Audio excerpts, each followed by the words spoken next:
Goeienaand geliefdes en hartlik welkom weer vanaand as deel van ons Woensdae-aande bidtuur geleentheid. Verlede Sondag in ons reeks uit Josua uit het ons saam gekyk en geluister na hoe die Here vir Josua en die volk die oorwinning oor Jerigo gee.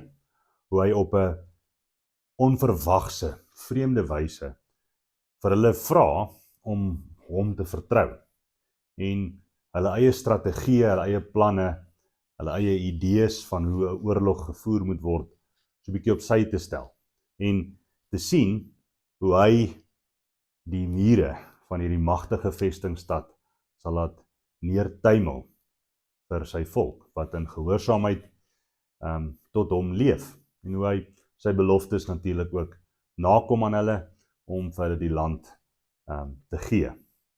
So vanaand gaan ons teksgedeelte en ons saamleesgedeelte so 'n bietjie kyk na hierdie goddelike dwaasheid, skynbare goddelike dwaasheid wat ook van ons verwag word om in ons eie stryde en die moeilike situasies waarin ons onsself mag bevind, hoe dit vir ons ook verlossing en bevryding kan bring, as dit ook die Here se wil is daarvoor.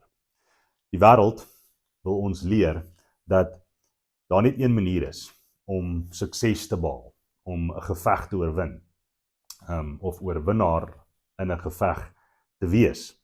Dat ons hart moet beklei en dat ons met krag en mag en met geweld ons stryd moet aanvoer.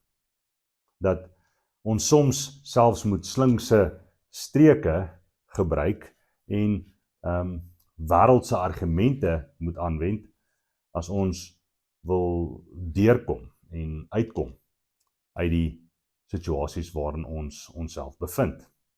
Die wêreld leer ons dat die sterkste en die slimste en die beste en die planne wat ons gebruik, dat dit die manier is vir sukses.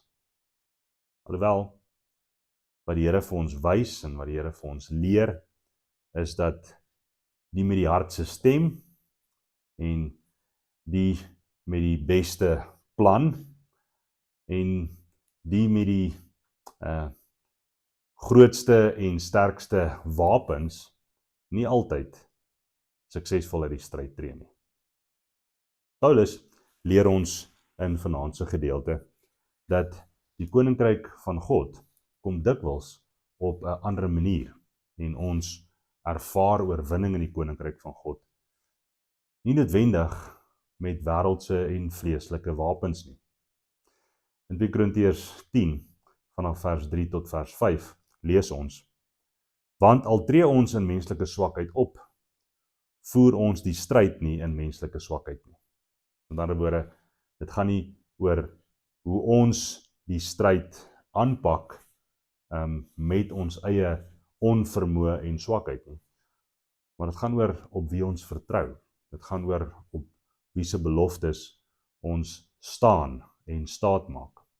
Die wapens van ons stryd, skryf die apostel, is immers nie menslik nie, maar danksy God kragtig om sterk vestings af te breek. Dis ook kragtig om redenasies te vernietig en ook elke skans of weerstand of teenstand wat opgerig word teen die kennis van God te vernietig of te oorweldig. Ook neem ons elke gedagte gevange en dwing dit, maak dit gehoorsaam aan Christus. Amen. So geliefdes, as ons vanaand weer hierdie woorde van die apostel hoor, dan dink ons daaraan en word ons herinner dat ons stryd nie uiteindelik teen vlees en bloed is nie. Die apostel skryf dit ook want hy skryf oor die wapenrusting waarna ons verlede week gekyk het. Ons stryd is immers teen die geeste in die lig. Dit is ons uiteindelike stryd. Ons strategie moet dus ook totaal anders wees as wat die wêreld van ons verwag en as wat wêreldse strategieë sou wees. Ons veg nie op 'n wêreldse manier nie, want die wêreldse dinge waarteen ons beklei is net 'n druppel in die emmer van die stryd wat ons eintlik as gelowiges aanknoop. Hoe lyk die wapens waarmee ons dus moet stry? Ons wapens is nie van krag of mag of staal nie. Dis nie vleeslik nie, skryf die apostel in hierdie gedeelte. Hy sê, dit is die lewende waarheid van God se woord, wat steeds relevant is vir ons. Ons wapens is stilte in gebed en stille vertroue in die krag van God en die God tot wie ons bid. Ons wapens is nederigheid en afhanklikheid, liefde en diensbaarheid, onwrikbare geloof as 'n skild wat keer, en die swaard van die woord. In God se krag is ons oorwinning, nie in ons eie nie. Ons voel dalk, ons het die oorhand in sekere situasies. Maar dikwels kyk ons terug op hoe ons situasies hanteer het, en dat sak ons kop in skaamte, wetend dat dalk het ons eerder die stryd verloor. Daarom, as ons dan vra, wat is die teiken waarteen ons moet beklei? Wat is ons eintlike verdediging teen wat moet dit wees? Dan skryf die apostel vir ons, dis die magtige vestings van hierdie wêreld. Hierdie vestings, soos die mure van Jericho, is dikwels ook nie net geestelik van aard nie.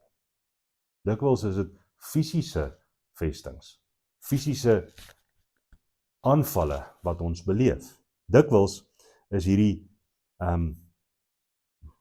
fisiese, letterlike aanslag wat op ons afkom, is dit soos die klipmure van Jericho. Ons dink aan die filosofie wat die wêreld aanwend om, soos ons gehoor het, die kennis van God teen te staan. Die leuns wat die wêreld en natuurlik die Satan, het ons verlede week gehoor, vir ons wil vertel oor wat eintlik waar is en wat eintlik reg is en waarvoor ons eintlik moet beklei. Alles leuns. Die gedagtes waarmee ons dikwels worstel in ons eie vleeslike en sondige aard is die dinge waarteen ons moet stry. En dit is fisiese aanslag en mure wat moet breek. Ons dink byvoorbeeld aan die geestelike vesting van die leuen dat God ons nie vergewe het nie. Ons dink byvoorbeeld aan die leuen dat ons bekommerd moet wees of God nou eintlik nog in beheer is. Ons dink dikwels aan die leuen dat ons in ons eie mag en ons eie vermoë die oorwinning kan behaal, wat ons hoogmoedig maak en trots maak. Ons dink dikwels dat dalk is my sonde en my tekortkominge te veel en te groot en kan God my nie red nie. Wat Paulus vir ons in hierdie gedeelte sê is, ons doel waarvoor ons moet veg, is uiteindelik nie net die oorwinning nie. Ons doel is dikwels bevryding. Ons doel is dikwels om eerder te streef en te fokus op die vrede van God wat op ons wag, omdat hy reeds die oorwinning behaal het. In gebed en getroue Bybelstudie, in die gemeenskap van die heiliges en deel wees daarvan, daardie eenvoudige dissiplines van 'n Christelike lewe, is dikwels die wapens wat die ware oorwinning en stryd en vrede bewerk. As ons vanaand saam bid, dan bid ons dus vir hierdie innerlike stryd. Ons bid omdat dit ook vir ons 'n fisiese, reële stryd is. Nie net, soos ons verlede week gepraat het, teen die magte om ons en die bose nie, maar hier binne voer ons ook gereelde stryd. En vanaand bid ons dat die Here vir ons sal leer om ons wêreldse wapens, ons wêreldse gedagtes en filosofie eenkant te sit. Dat ons sal getrou wees en gehoorsaam wees aan wat hy reeds vir ons gewys het. Dat ons op hom kan vertrou. Dat hy die vestings wat skeiding maak tussen ons en hom, tussen die beloftes wat hy vir ons het en ons wat daarby by hom wil uitkom, ons bid dat hy dit sal afbreek. En ons bid dit vir elke situasie wat ons dalk op hierdie oomblik as individue en as 'n gemeente mag ervaar. Amen. Kom ons gaan saam bid vir die volgende sake vanaand.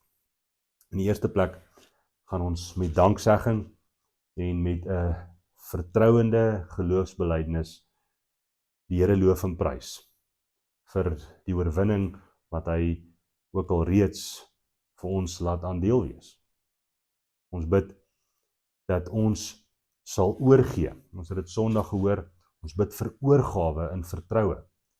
Veral in hierdie persoonlike vestings wat ons opgerig het, binne in ons eie lewens, binne in ons gedagtes, dat dit sal afgebreek word en ons dit sal dwing om gehoorsaam te wees aan wat Christus reeds vir ons en oor ons gesê het.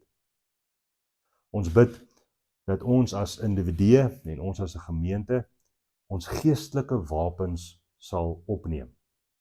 Dat ons met gebed, met Bybelstudie, met samesyn sal saam stry vir die waarheid van God se koninkryk waarvan ons deel is. Ons bid dat die Here die gemeenskaplike vestings en die stryd wat ons nie net van binne nie, maar ook van buite af as 'n gemeente en as 'n kerk mag ervaar. Ook as 'n gemeenskap ervaar, dat die Here dit ook vir ons sal neerwerp. Daardie mure sal afbreek en vir ons die geleentheid sal gee en geleenthede sal bied om as sy kinders te leef in hierdie wêreld. Ons bid dat ons elkeen die gedagtes wat ons mag hê, gevange sal neem. Dat ons sal onderskei wat van God af is en wat nie, en dat ons elke gedagte sal onderwerp aan die gesag en die mag en die waarheid van wat Christus vir ons gesê het. En van wie hy vir ons is, as verlosser, as redder, as koning. Ons bid vir beskerming, fisies en ook geestelik, vir ons kinders en ons jong mense. Die aanslag van die bose, wat ook in hulle gedagtes en in hulle harte mag inspeel. Ons bid vir die oorwinning oor die bose. Ons bid dat die Here vir ons sal wys waar hy ook al reeds oorwinning behaal het, maar dat hy ons ook sal leer om te volhard in die stryd, waar die bose nog seëvier in ons eie lewens. En ons almal worstel met dit. Ons is nooit volledig ontslae van die impak en die effek van die sondes in ons lewens nie. Mag die Here ons help om te volhard in hierdie stryd. Ons bid vir genesing, fisies en ook geestelik.